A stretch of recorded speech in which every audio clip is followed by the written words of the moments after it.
Hey, welcome back. This week's recipe from the farm. I'm making my version of an English roasty.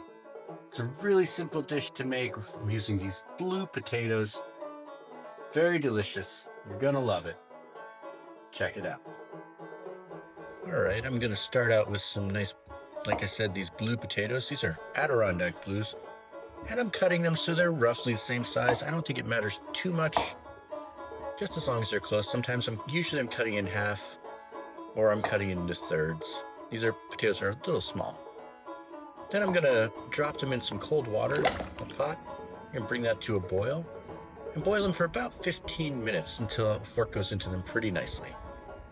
I find that a little over is better than too under. They'll mash more easily into a nice little cake.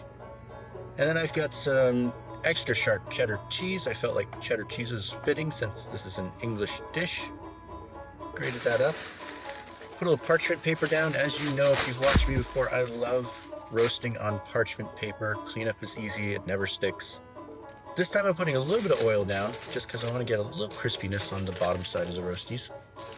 I'm gonna spread that out. And my potatoes are done, hot. Put those on the pan. Need a little bit of room, and I'm gonna use the bottom of a mug, a big mug, to just kind of squish them a little bit. You don't have to go crazy here. Just give them a little bit of pressure. They break apart. I'm doing it cut side down. I feel like it works a little bit better that way, but I've done it both ways. It's just sometimes when cut side is up, the potato sticks to in this case, a mug, and that can be a little frustrating. And then I'm going to baste these with some olive oil, and then I'm going to sprinkle on the spice mix. You can check out my website to see what the spice mix is. It's a curry spice, really delicious, and you could use some other curry spices. And I'm gonna cover it with some grated cheese, but the camera died at that point, so you don't get to see it. And then they went into the oven for about 15 minutes, a 400-degree oven, and there you have it.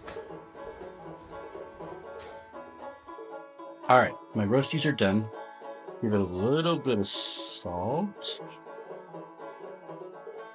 Give this a try.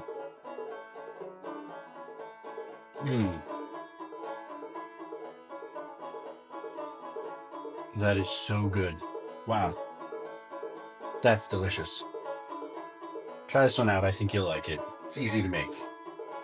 So until next time, keep planting, keep cooking, do something good.